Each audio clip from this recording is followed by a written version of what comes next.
الشيطان الرجيم.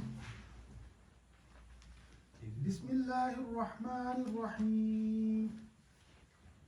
يا أيها الذين آمنوا كتب عليكم الصيام كما كتب على الذين من قبلكم لعلكم تتقون أياما معدودات فمن كان منكم مريضا أو على سفر فعدة من أيام أخر وعلى الذين يطيقونه فدية طعام مسكين فمن تطوع خيرا فهو خير له وأن تصوموا خير لكم إن كنتم تعلمون.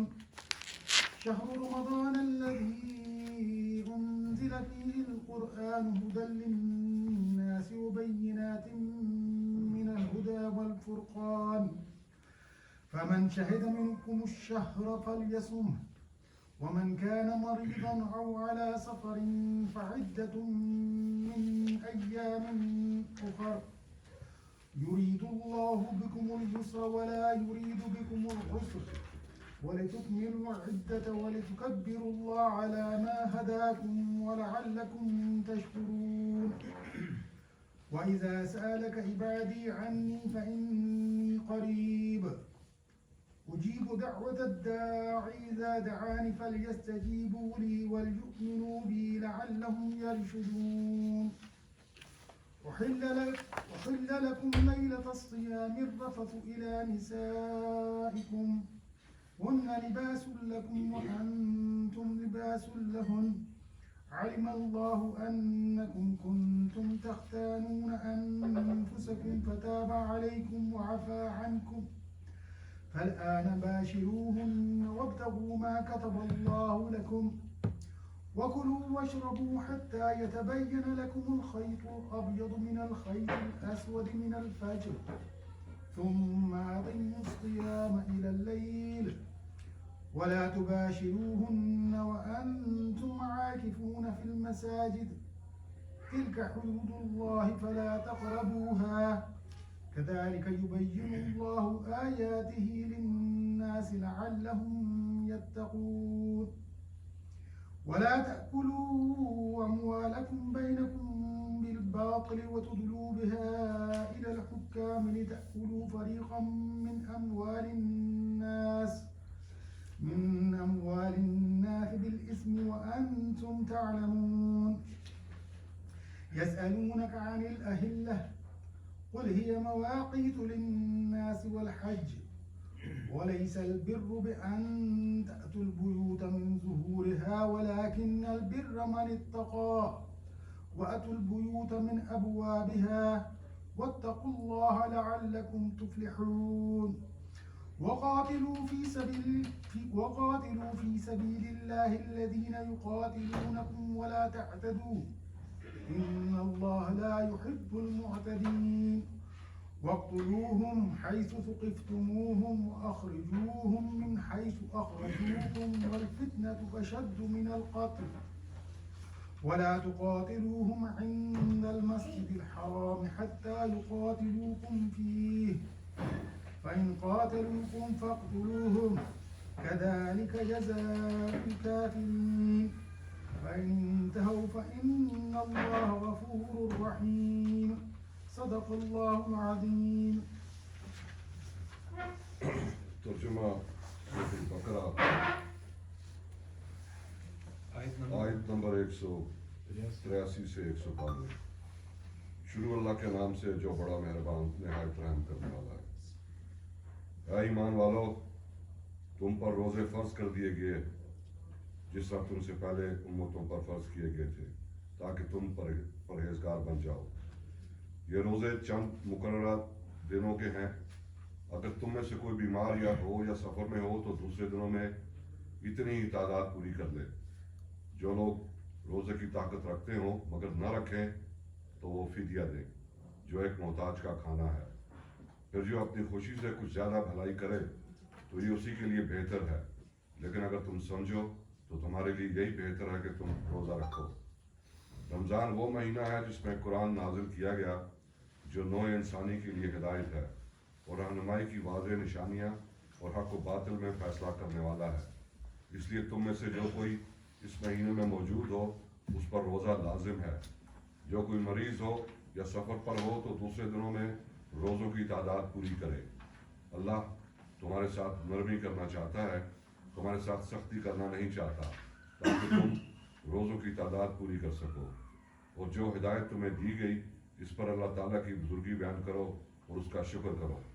اے نبی صلی اللہ علیہ وآلہ وسلم، میرے بندے جب تم سے میرے متعلق پوچھیں تو انہیں بتا دو کہ میں تو یقیناً قریب ہی ہوں۔ پکارنے والا جب بھی مجھے پکارتا ہے تو میں اس کی پکار کا جواب دیتا ہوں، اس لیے انہیں چاہیے کہ میرے احکام قبول کر لیں اور مجھ پر ایمان لے آئیں تاکہ وہ راہ راست پا سکیں۔ روزوں میں رات کو اپنی بیویوں کے پاس جاؤ، تم پر حلال کر دیا گیا ہے۔ روزوں میں رات کو اپنی بیویوں کے پاس جانا تم پر حلال کر دیا گیا ہے، وہ تمہاری پوشاک ہے اور تم ان کی پوشاک ہو۔ اللہ تعالیٰ کو معلوم ہو گیا تھا کہ تم اپنے آپ سے خیانت کر رہے تھے، مگر اس نے تم پر عنایت فرمائی اور تمہیں معاف کر دیا۔ اب تم ان سے مباشرت کرو اور جو لطف اللہ تعالیٰ نے تمہارے لیے جائز کر دیا ہے اسے حاصل کرو۔ کھاؤ پیو یہاں تک کہ رات کی سیاہ دھاری سے صبح کی سفید دھاری تم پر نمایاں ہو جائے، تب تم رات کو اپنا روزہ پورا کرو۔ اور جب تم مسجدوں میں اعتکاف بیٹھو تو ان سے مباشرت نہ کرو، یہ اللہ تعالیٰ کی حدیں ہیں، اس لیے ان کے قریب نہ پھٹکنا۔ اس طرح اللہ تعالیٰ لوگوں کے لیے اپنے احکام واضح کرتا ہے تاکہ وہ پرہیزگار ہو جائیں۔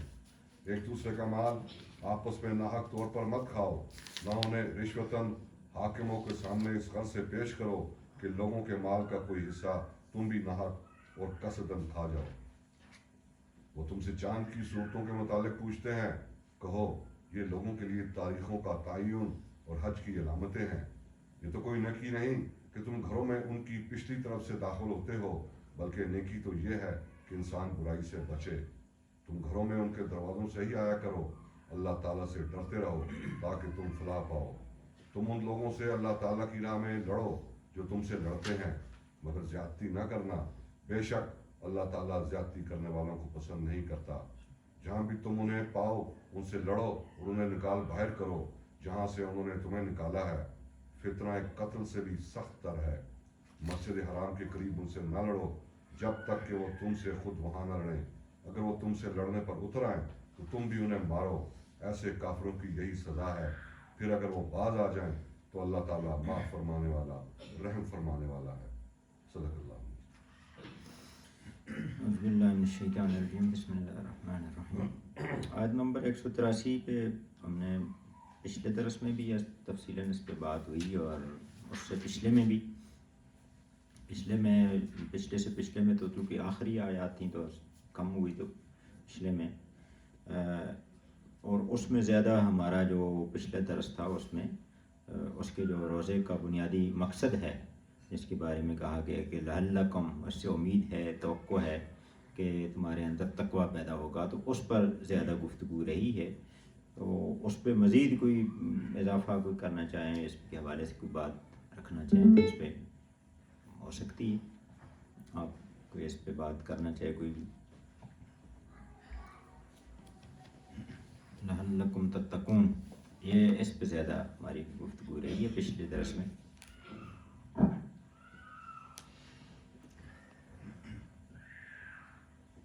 تو شاید ہم نے یہ بات کی تھی کہ شاید جی تم جو ہے متقی بن جاؤ، بجائے اس کے کہ تاکہ کا جو ترجمہ ہے اس میں تو لازم ملزوم ہو جاتا ہے۔ جی جی، تو اس کا مطلب یہ ہے کہ شاید تم متقی ہو جاؤ، شاید ہے، امید ہے، توقع ہے، یہ اس کے اندر آ جاتے ہیں۔ امکان ہے، یہ بھی اس کے اندر آ جاتا ہے۔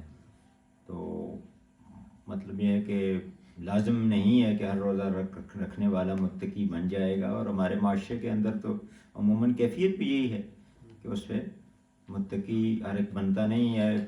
کافی حد تک تو رمضان کے دوران تو ہوتے ہیں، اس کے بعد پھر وہ تقویٰ ختم ہو جاتا ہے۔ عموماً یہ معاشرے کے اندر تقویٰ نہیں ہے۔ اور اس پہ بھی بات ہوئی کہ تقویٰ ایک تو یہ ہے کہ انفرادی فرد، ہر ایک فرد جو ہے وہ تقویٰ پر گامزن ہو جائے، اس کا مقصود یہ ہے. اور پھر یہ ہے کہ پورے معاشرہ جو ہے تقوی ہی اس کا معیار بن جائے، یعنی تقوی ہی کی بنیاد پر لوگوں کی عزت اور منزلت کا اور مقام اور مرتبے کا تعین ہونے لگے کسی معاشرے کے اندر. تقوی ہی کی بنیاد پر وہ قیادت اپنے افراد کو دینے لگ جائیں تو پھر وہ معاشرہ جو ہے وہ پورے کا پورا تقوی پر عمل پیرا ہو جائے گا. ورنہ پھر اس صورت میں نہیں ہے. بعد میں مجھے ایک شعر یاد ہے، ماہر القادری کا شاید شعر ہے کہ باطل کے اقتدار میں تقوی کی آرزو، کتنا حسین فریب ہے جو کھا رہے ہیں ہم. تو باطل کے اگر اقتدار جو ہے، ہم اقتدار اور قیادت جو ہے ہم ان لوگوں کو نہ دیں اور تقوی کی بنیاد پر، اور عزت جو ہے تقوی کی بنیاد پر نہ رکھیں بلکہ مال و دولت، حسب و نسب، خاندان کی بنیاد پر رکھنے لگ جائیں، تو یہ در حقیقت قرآن کی تعلیمات کے بھی خلاف ہوگا اور نبی صلی اللہ علیہ وسلم کی خطبہ حجۃ الوداع کے خلاف بھی بنتا ہے کہ اس میں نبی صلی اللہ علیہ وسلم نے بالکل واضح بیان کر دیا کہ معیار فضیلت جو ہے کسی معاشرے کے اندر، مسلمانوں کے معاشرے کے اندر، وہ تقوی ہی ہونی چاہیے. تو یہ ضروری ہے کہ یعنی فرد اپنے طور پر بھی متقی بن جائے جس حد تک وہ بن سکتا ہے، اور قیادت بھی تقوی والوں کے ہاتھوں میں ہو، معیار فضیلت بھی وہی ہو. اور وہ معاملات کے جو اجتماعی معاملات ہیں کہ جن میں جو ایک فرد خود نہیں کر سکتا، جن کو یعنی انفرادی طور پر جن پر عمل پیرا نہیں ہو سکتا، ان کے اندر بھی تقوی ہو جائے. مثلا تعلیمی ادارے، ہر آدمی اپنا تعلیمی ادارہ نہیں بنا سکتا. کالج ہے، یونیورسٹی ہے، تعلیمی نظام ہے، نصاب ہے، یہ سارا کچھ. تو یہ بھی تقوی پر ان کی جو ہے وہ بنیادیں استوار ہو کہ تعلیمی اداروں کا جو ماحول ہے وہ بھی تقوی کی بنیاد پر استوار ہونا چاہیے. ہمارے اس وقت تعلیمی ادارے جو ہیں، خاص طور پر یونیورسٹیز ہیں، جن کالجز ہیں، میں خود ان کا حصہ رہا بھی ہوں، اب بھی ہوں، تو وہ ان کا معیار وہ تقوی کی بنیاد پر نہیں ہے وہاں پر. یعنی وہاں کی جو سرگرمیاں ہیں، وہاں کا جو نصاب ہے، اس میں تقوی بنیادی حیثیت نہیں رکھتا. اسی طرح عدالتیں ہیں، یعنی تقوی ہر اس کام کو کہیں گے کہ جو اللہ کو ناپسند ہے اس سے بچنا، تو اس میں بھی نہیں ہے. اسی طرح ہمارے ذرائع ابلاغ تو سب سے زیادہ تقوی کے خلاف وہ تبلیغ کر رہے ہیں، لوگوں کو قائل کر رہے ہیں اللہ تعالیٰ اور نبی صلی اللہ علیہ وسلم کی تعلیمات کو توڑنے، اس کی خلاف ورزی پر آمادہ کر رہے ہیں، وہ ہے. اسی طرح اجتماعی معاملات، ملکوں کے ساتھ تعلقات کے معاملات آ جاتے ہیں، انٹرنیشنل ریلیشنز ہیں، ان میں بھی جو اللہ کو پسند ہے اس کے مطابق تقوی اور تعلقات بننے چاہیے. جو اللہ کو ناپسند ہے، چاہے اس میں کتنے ہی نقصان کیوں نہیں ہوتا، ہمیں جو ہے اس کی وہ پالیسیز اپنانی پڑیں گی. تو تب جو ہے وہ تقوی جو ہے وہ پورے معاشرے کے اندر، زندگی کے ہر شعبے میں اور زندگی کے ہر لمحے میں تقوی اگر ہوگا تو پھر یہ ہم کہیں گے کہ اب تقوی حاصل ہو گیا ہے. ورنہ انفرادی طور پر تقوی جو ہے، اب جس طرح سود کا معاملہ ہے کہ ایک فرد ذاتی طور پر سود سے بچنے کی کوشش کرتا ہے، وہ بینک میں کرنٹ اکاؤنٹ کھلوا لے گا، وہ اسلامی کسی بینک کے اندر اکاؤنٹ کھلوا لیتا ہے، لیکن یہ ہے کہ مجموعی نظام تو ظاہر ہے کہ سود پر مبنی ہے. اسٹیٹ بینک تو سود پر اپنی پالیسی استوار کر رہا ہے، تو وہ مکمل طور پر وہ سود سے نہیں بچ سکتا کوئی آدمی. تو یہ ہے کہ یعنی پورا معاشرہ جو ہے اس کے اندر تقوی ہوگا تو پھر یہ مقصود رمضان کا یہی ہے کہ دیکھیں رمضان کے روزے، پہلے تو یہ کہا گیا نا کہ شروع میں تو روزے تھوڑے رکھے گئے تاکہ عادی ہو جائیں، اور اس میں پابندیاں بھی تھوڑی سی نرم ہی رکھی گئیں. پھر رمضان کے روزے آ گئے تو اس کا مقصد یہی ہے کہ یہ بھی تو ہو سکتا تھا کہ کہا جاتا کہ پورے سال میں کوئی بندہ 30 روزے مکمل کر لے، تو لیکن اس سے پھر تقوی کی فضا پیدا نہیں ہوتی تھی. تو یہ سب کے لیے ایک ہی وقت جو رکھا گیا، اس کا مقصد یہی ہے کہ سارے لوگ جو ہے وہ ایک تقوی کی فضا مجموعی طور پر پیدا ہو جائے. تو مقصود یہی ہے کہ یہ جو رمضان میں جو فضا پیدا ہوتی ہے، یہ پورے 11-12 مہینوں کے اندر یہی فضا جو ہے وہ ہونی چاہیے. ان آیات میں ایک چیز یہ غور کرنے والی ہے کہ یہ سارے جمع کسی گئے ہیں. جی تتقون ہے، ٹھیک ہے، آمنو ہے، مطلب ہے کہ ایک آدمی کو فرد واحد کو نہیں کہا گیا، سب کو کہا گیا. جس طرح ہم سورہ فاتحہ میں اہدنا الصراط، یعنی ہم سارے اجتماعیت کی باتیں ایک آدمی کے لیے ممکن ہی نہیں ہے کہ وہ تقوی پہ چلے، یا مطلب اپنی حد تک تو جو کوشش کر سکتا ہے وہ تو کرنی چاہیے، لیکن جب تک وہ سارے مل کے پورا معاشرے میں ایک چینج نہیں آتی، یا کم از کم اپنے گھر کے لیول پہ چینج آئے, محلے کے لیول پہ, جدھر سے آپ کر سکتے ہیں وہاں سے کرنی چاہیے, اپنی ذات سے, پھر گھر سے, پھر محلے سے, اس طرح سے. تو دین تو اسلام تو ہے اجتماعی دین ہے نا. جی اس کے جو پہلے جو آپ نے فرمایا اس میں میرا جو اپنی جو سوچ آتی ہے نا کہ سارا سال کا ایک ریفریشر کورس ایک مہینے میں کر دیا گیا نا جی کہ یہ کام آپ نے سارا سال کرنا, یہ ریفریشر کورس ہے آپ کو یاد کرانے کے لیے نا. لیکن بدقسمتی سے اس رمضان میں ایک مثال دیتا ہوں, عام طور پہ گپ شپ لگاتے ہیں تو میں کہتا ہوں صرف ایک ہی کام اگر اس میں ہم سیکھ لیں نا, ٹائم کی پابندی. یعنی 1 منٹ پہلے بھی کوئی روزہ نہیں کھولتا, 1 منٹ بعد بھی بند نہیں کرتا نا. جی لیکن یہ کہ وہ پابندی ہم کبھی بھی نہیں کرتے سارا سال, بلکہ روزوں کے علاوہ میرا خیال ہے جو کھولنے میں اور افطار روزہ رکھنے میں اور کھولنے میں جو جلدی ہے اور ٹائم کی پابندی ہے.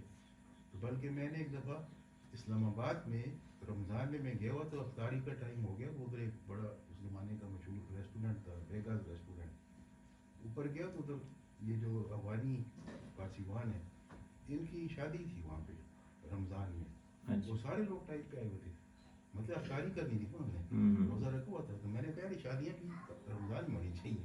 جو ان کی ادھر 3-3 گھنٹے بیٹھ رہے تھے, 4 بجے جا کے کھانا شروع کرتے ہیں دوپہر کا. تو ٹائم کی پابندی سب سے بڑا سبق اگر یہ مل جائے نا تو اس سے کوئی بڑی چیز نہیں. مطلب یہ کورس ہے نا, ایک طرح کا یہ کورس ہے, اور اس کو پھر ساری زندگی پر حاوی ہونا چاہیے. جیسا کہ اس کو کہا گیا نا کوئی 730 گھنٹے بنتے ہیں کتنے, یہ یعنی کہ مسلسل کورس ہے. ایک تو یہ کہ جو نمازیں ہیں, نماز بھی اللہ کی اطاعت کی پریکٹس کراتی ہے. وہ دن میں 5 دفعہ تھوڑی دیر کہتے ہیں چھوٹی چھوٹی خوراک اس کے ذریعے دیتے ہیں, ڈوز دیتے ہیں اللہ تعالیٰ کی. یہ تھوڑی دیر بعد آگے دوبارہ کہو اللہ سب سے بڑا ہے, میں اللہ کی بندگی کرتا ہوں, تاکہ یہ یاد رہے. اور نمازوں کے درمیان جو وقت ہے وہ اللہ کی اطاعت میں گزارو, اور پھر آ کے تھوڑی دیر بعد پھر آ کے اپنے عہد کو دہراؤ. تو رمضان جو ہے یہ مسلسل ایک کورس ہے, انسان کو نفس پر قابو پانے کا سبق دیتا ہے. یعنی انسان نفس کی بڑی خواہشیں یہی ہیں کہ اس کو کھانا پینا, اس کی جنسی جو خواہش ہے, جن سے مخالف سے اتصال ہے, آرام, ان تینوں کو جو ہے وہ اس کے اندر ان پر قابو پانے کا سبق دیا جاتا ہے. اور مسلسل یہ ہے کہ انسان یعنی کہا گیا نا کہ انسان کے اندر اور حیوانوں کے اندر اعضاء تو ایک جیسے ہیں, صرف یہ ہے کہ حیوان پر یہ نہیں پابندی نہیں کہ وہ نفس پر قابو پائے, جبکہ انسان کو کہا گیا کہ وہ نفس پر قابو پانا چاہیے اس کو, یعنی اس کو اللہ کی اطاعت کا حگر بنانا چاہیے, نہ کہ یہ کہ نفس اس پر قابو پا لے اور اس کو جدھر چاہے لے جائے. تو یہ اصل میں پریکٹس کرائی جاتی. جس طرح یہ ہمارے پاس پی ایم ہے پاکستان ملٹری اکیڈمی, اس کے اندر اوبیڈینس کی پریکٹس, اس کے اندر پریپیئرڈنیس کی پریکٹس. یعنی اکثر میں مثال پہلے بھی کئی دفعہ دی کہ ایک ان کے ہاں یہ ایک سزا ہے جس کو کہتے ہیں ایکسٹرا رول کال. تو وہ کسی سے تھوڑی سی غلطی ہو جائے تو اس کو کہتے ہیں کہ اب تم نے کسی وقت بھی سائرن بجے گا اور تم نے 2 منٹ کے اندر یونیفارم کے اندر رپورٹ کرنی ہوگی آفس میں, اور اگر تم نہیں کرو گے تو پھر مزید 2 لگ جائیں گی تمہیں. تو وہ اب وہ یہ ہے پریپیئرڈنیس کی اس کو پریکٹس کرائی جاتی ہے کہ جیسے ہی مطلب جنگ ہو تو جنگ میں تو یہی ہوتا ہے کہ اب منٹوں کا معاملہ ہوتا ہے, تو وہ پریپیئر رہتا ہے ہر وقت, وہ پھر سو بھی نہیں سکتا صحیح طرح, جیسے ہی وہ, اور یونیفارم پہن کے عموماً پھر کیڈٹس ہوتے ہیں اس حالت میں, تاکہ وہ جیسے ہی ہو. تو اسی طرح یہ ہے کہ سینئر کی جو اوبیڈینس ہے اس کی پریکٹس کرائی جاتی ہے اس کے اندر. تو یہ مطلب یہی ہے کہ یہ جو 1 مہینے کا کورس ہے یہ پوری زندگی پر حاوی ہونا چاہیے. جس طرح ڈاکٹر صاحب نے بتایا کہ وقت کی پابندی, اس کے بہت سارے سبق ہیں اور لیکن ایسا ہے نہیں, ایسا نہیں آپ کی ٹریننگ میں جو ہے نا, آپ جب دنیا میں دیکھیں نا مختلف مذاہب کے لوگ, تو جس طرح ہم ایک دوسرے سے پوچھتے ہیں نا کہ آپ کا حال کیا ہے, تو پتہ ہے ایک دوسرے سے کیا پوچھتے ہیں آپ نے کھانا کھایا. تو یہ جو کھانے سے بچانا ہے اپنے آپ کو اور کنسسٹنسی لانی ہے تقوی پورے سال کے لیے, کیونکہ وہ ہم پہ ایک مذاق میرا ایک دفعہ اڑایا تھا انہوں نے, میں بڑا ہنسا. ابھی بھی میں کسی سے پوچھتا ہوں وہ جواب نہیں دے سکتا. مجھے ایک ہندو نے کہا کہ بھائی آپ کا جو رمضان والا بھگوان ہے یہ بہت سخت ہے, یہ آپ کو نہ کھانا دیتا ہے, آپ کو نمازیں پڑھاتا ہے, آپ کو زکوٰۃ دینے کے وہ کرتا ہے, اور باقی سال کا بھگوان آپ کا کہتا ہے وہ پھر ایسی ہی ہماری طرح ہی ہے. تو میں بڑا لاجواب, کیونکہ ان کے 35 کروڑ بھگوان ہیں, تو میں بڑا لاجواب اور منہ میرا بند. میں کہ اس کو میں کیا جواب دوں کہ یار ہمارا تو وہی خدا ہے, لیکن ہم میں وہ کنسسٹنسی نہیں ہے. جو تقویٰ ہے وہ بیسیکلی کنسسٹنسی ہے جو کہ ہم نے پورے سال کے لیے اس کو رکھنا ہے, ٹھیک ہے نا. لیکن ہم میں نہیں ہے, اور وہ ہمارا مذاق اڑاتے ہیں کہ صرف روزے کے جو ہے نا ان کا جو بھگوان ہے وہ سخت ہے، باقی جو ہے ہماری طرح ہی ہماری طرح ہی. ایک یہ جملہ بڑا پیارا انہوں نے ایک جملہ پی ایم اے کی ٹریننگ کے بارے میں کہہ دوں کہ وہ وہاں پہ تقوی والا کام کم ہی سکھاتے ہیں اور اکثر تربیت گالیوں سے ہو رہی ہوتی ہے، بالکل اور اس کے علاوہ بلڈی سویلینز Bloody زیادہ civilians. شودر ہیں اور برہمن کوئی اور ہے. ہاں برین واش. ڈاکٹر صاحب یہ ایک میرے پاس جو قرآن حکیم ہے اس میں یہ ترجمہ میں یہ اسی کا پڑھ لیتا ہوں. یہ شاید اور تاکہ ان دونوں میں جی بڑا سٹل سا ایک بات آتی ہے اس میں. یہ فرمایا کہ تم پر روزے فرض کیے گئے ہیں جیسے تم سے پہلے لوگوں پر فرض کیے گئے تھے جی تاکہ تم پرہیزگار بن جاؤ. یہ تاکہ لفظ یہ بڑا امپورٹنٹ ہے. یہ شاید کبھی کوئی بات آ رہی تھی میرے پاس جو میں یہاں بھی دیکھ رہا تھا تاکہ لکھا ہوا. یہ تاکہ جب ہم کہتے ہیں نا سو دیٹ اس بندے کی اپنی خواہش ہوتی ہے آپ ایسا کریں تاکہ آپ کو سہولت ہو، جی اس کی خواہش ہوتی ہے. یعنی یہ آپ کے میں اعلیٰ کی یہ خواہش ہے کہ تم کرے. ہاں اللہ کی طرف سے اللہ کی طرف یہ ہو جاؤ لازمی. یہ بڑی یہ شاید والی جو بات آتی ہے نا ہاں. یہ شاید پھر اس کے ساتھ اس کانٹیکسٹ میں آتا نہیں ہے. اب وہ عربی لینگویج کی ہاں. وہ بڑی فصیح ہے، تو اس میں بعض علماء نے مولانا مودودی نے جی جی جی اس کا یہ کیا ہے کہ وہ یہ بڑی شاید امید ہے کہ تم تقوی پا جاؤ. ہاں. اصل میں عربی الفاظوں کے بہت میننگز ہوتے ہیں. ہاں مطلب 20,000 کہتے ہیں نا ووکیبلری ورڈز ہیں تو ایک ورڈ کے حوالے سے context کانٹیکسٹ کے ہمارے حوالے یہاں سے ہمارے یہاں جو قانون کی زبان میں کہتے ہیں جہاں میں لفظ آتا ہے نا میں وہ میں وہ تھوڑا سا سافٹ ہوتا ہے اور یہ شیل ہوگا نا وہ مینڈیٹری ہو جاتا ہے کہ یہ آپ نے کرنا ہے. اور میں یہ ہے کہ وہ تھوڑا سا انگلش قرآن میں کیا کہتے ہیں؟ انگلش قرآن میں انگلش کیسے قرآن کا ترجمہ ترجمہ احمد علی وہ صاحب اس میں دیکھ ان کا ہے علامہ عبداللہ یوسف علی ان کا بھی ہے. میرے پاس دو اس میں یا شل ڈیفینیٹلی اس میں یہ جو ہے نا وہ کلیئر کیونکہ وہ سعودی شؤون دینیا میں وہی اس کی پرمیشن بھی ہے. مجھے وہیں سے گفٹ بھی دیا تھا انہوں نے اور یہ وہاں پہ جو رکھا ہے نا اور نہیں. مولانا صاحب کے بھی مولانا مودودی صاحب کے بھی وہ ہیں ساری چیزیں وہاں پہ کتابیں بھی ہیں سب کچھ ہے لیکن وہ بڑی شفٹنگ کرتے ہیں اس معاملے کو. اور ان کے جو کنگ تھے عبداللہ بن فیصل اللہ تعالیٰ کی رحمت کرے انہوں نے بڑا کام کیا. ان کو انہوں نے کہا مجھے بادشاہ سے نکال دے اس لائن سے نکال دو بس ادھر ہی میں مدینہ چلی وہ جو یونیورسٹی بنائی تھی ریاض میں وہاں وہ اس کے dean faculty of religious affairs بنے. تو یہ بات یہ ذرا انٹرپریٹ کرنے کی والی بات ہوتی ہے تو کیونکہ یہ اللہ کی خواہش ہے کہ انہوں نے جو کہا ہے نا کہ اس میں کہا ہے کہ اگر فرضیت صوم کی غرض ہی بیان کرنا ہوتی تو لعلکم تتقون کی بجائے یہاں لتکونوا من المتقین وہ لفظ ہوتا ہے کہ تم ہو جاؤ متقی. تو وہ کہتے ہیں کہ یہ مطلب اس سے یہ تاکہ نہیں اس کا بنتا بلکہ امید اور توقع وہ بنتا ہے اس سے. اب وہ تو اس حوالے سے کہ اگر ہم یہ کہیں کہ تم سے پہلے لوگوں پر فرض کیے گئے تھے تاکہ تم پرہیزگار بن جاؤ کیونکہ وہ بھی پرہیزگار بن گئے تھے لیکن ایسا ہے نہیں. انہوں نے لکھا ہے سید مودودی نے کہ شاید لوگ اس موقع پر شک دیکھ کر یعنی یہ شک ہو گیا نا توقع ہے اس کی حکمت نہ سمجھ سکے اس لیے انہوں نے لعل کا ترجمہ تاکہ کر دیا. اب کہ صحیح ترجمہ سے جو بات بنتی نظر نہ آتی تھی وہ غلط ترجمہ سے بن جائے. انگلش کا ترجمہ آ گیا جس میں وہ مے فیئر اللہ میں فیئر کیونکہ انگلش بہت زبردست ٹرانسلیٹ کرتا ہے عربی کو. تو میں کا مطلب پھر وہی ہے امید ہے توقع ہے وہ بات بن جاتی ہے اس میں. کیونکہ یہ پھر مشکل ہو جاتا ہے نا کہ تاکہ تم پرہیزگار بن جاؤ کہ پہلے والے لوگوں پہ کیا وہ پرہیزگار بن گیا ایسا ہے نہیں. It was prescribed for those before you so that you may fear Allah. میں فیئر میں کا لفظ ہے اس میں بھی کر سکتے ہیں کہ اگر اللہ نے اللہ کی مرضی ہے وہ تو یہی سارے کا ہے.